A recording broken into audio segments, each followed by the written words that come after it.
On the 24th of February 2014, the biggest Bitcoin exchange in the world simply switched off. No statement, no warning. Just a blank page where the day before, as much as 70% of all the Bitcoin on Earth had changed hands. When the accounting was finally done, around 850,000 Bitcoin were gone. Customers' coins and the company's own vanished from the vault of the most trusted name in crypto. And here is the strange part. The company that lost the most valuable thing on the internet had not started life as a bank, or a brokerage, or anything to do with money at all. It started as a website for trading fantasy cards. Mt. Gox, Magic, the Gathering online exchange. This is the story of how a card trading site became the beating heart of Bitcoin, how its vault was quietly emptying for years before anyone noticed, and why the man the world blamed walked out of court a free man. In 2010, a programmer named Jed McCaleb owned a domain he wasn't really using. He'd built it as a place for players of the card game Magic, the Gathering, to trade their cards. Magic, the Gathering online exchange, MTGOX. That summer, McCaleb got interested in a strange new digital money called Bitcoin, and he noticed there was almost nowhere to actually buy or sell it. So he took his unused card trading site and pointed it at a new job. People who had Bitcoin could meet people who wanted Bitcoin and trade. It worked almost too well. Within months, this side project was handling more Bitcoin trades than anywhere else on Earth. And McCaleb, who had other ideas to chase, decided to hand it off. In March 2011, he sold Mt. Gox to one of its users, a French software developer living in Tokyo, who went by the handle Magical Tux. His real name was Mark Karpelès. Karpeles was, by every account, a gifted coder. He was also about to learn that running the world's biggest Bitcoin exchange is not fundamentally a coding problem, because Mt. Gox kept growing. As Bitcoin went from a curiosity to a phenomenon, the money poured through Tokyo. By 2013, at its peak, something like 70% of every Bitcoin transaction in the world ran through this one company. If you bought Bitcoin in those years, there is a very good chance it touched Mt. Gox. It was the front door to the entire asset class. But behind that door was a company being run like a startup, not a bank. The man in charge was a programmer, not a financier. The accounting was improvised. The security was patchy. Coins came in and went out of a single online wallet, a hot wallet connected to the internet, which is exactly the wallet you are not supposed to keep a fortune in. And from almost the very beginning, without anyone at Mt. Gox realizing it, that wallet had a leak. Here's the thing most people get wrong about Mt. Gox. They picture a single dramatic heist. One night, one break-in, 850,000 coins out the door. That is not what the evidence suggests happened.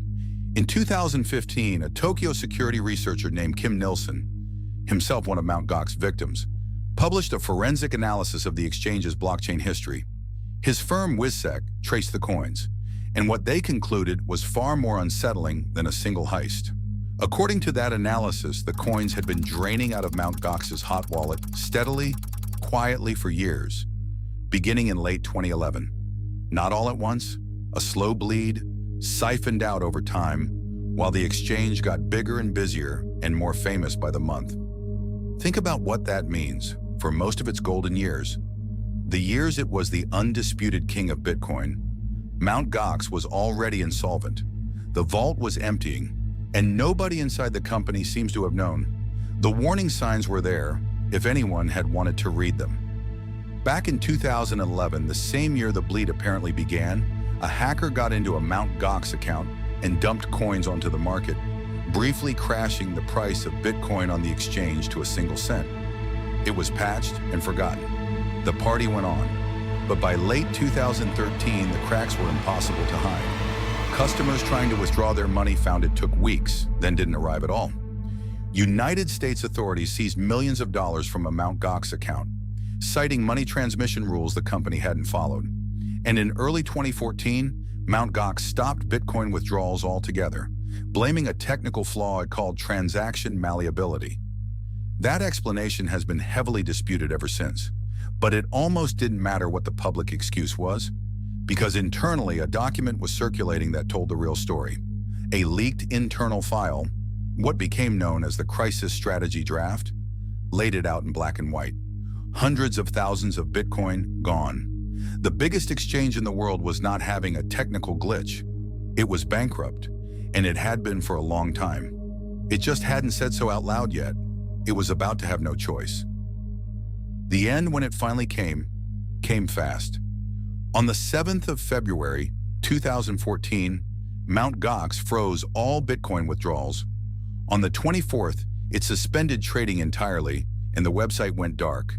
And on the 28th, in a Tokyo courtroom, Mark Karpeles bowed before the cameras and filed for bankruptcy protection. The number he gave was staggering. Around 850,000 Bitcoin missing, roughly 750,000 belonging to customers, 100,000 belonging to the company, worth something like $450 million at the time. Then a few weeks later, a small, strange piece of good news. Mt. Gox announced it had found 200,000 of the missing coins, sitting in an old format wallet it had used years earlier and apparently forgotten about. A forgotten wallet. The world's largest Bitcoin exchange had mislaid $100 million and then stumbled back across it. It tells you everything about how the place was run. Even so, that left around 650,000 Bitcoin simply gone. So the question became the one that has haunted crypto ever since. Who took it? The most obvious suspect was the man at the top. In 2015, Japanese police arrested Mark Karpelès. Prosecutors accused him of embezzlement and manipulating the company's data, and they asked the court for a 10-year sentence. But when the verdict came down in 2019, it surprised almost everyone. The Tokyo District Court acquitted Karpelès of embezzlement. It found no proof that he had stolen customers' money. He was convicted on a single narrower charge, falsifying records to make the company's balances look healthier than they were, and given a suspended sentence. He served no prison time. He walked free, which left a hole at the center of the story. If the man who lost the coins didn't take them, then who did? The trail investigators found led away from Tokyo entirely. WizX analysis followed the stolen coins out of Mt. Gox and onto another exchange, a murky operation called BTC-e, where prosecutors say hundreds of thousands of them were laundered into clean money. Around 300,000 Bitcoin, by some estimates, moved through it. In 2017, on a beach in Greece, police arrested a Russian man named Alexander Vinnik, the alleged operator of BTC-e. American prosecutors named him as a central figure in moving Mt. Gox's stolen fortune. But, and this matters, Vinnik was pursued for laundering the money for handling coins that were already stolen. To this day, no one has ever been convicted of actually breaking into Mt. Gox and taking those coins in the first place. The single largest theft in the history of Bitcoin, and the original thief has never had a name or a face or a verdict. And here's where Mt. Gox stops being like the other stories on this channel. When Quadriga CX collapsed, the money was gone.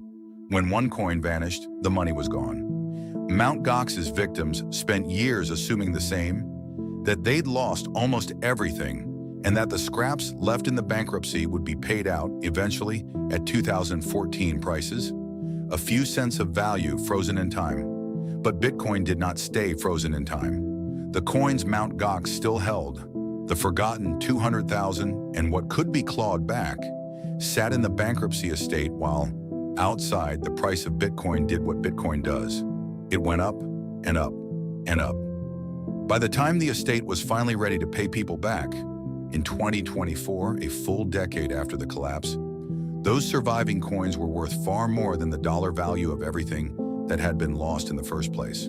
Creditors who had written off their money a decade ago suddenly found themselves owed a small fortune. It is the closest thing to a happy ending this channel has ever told.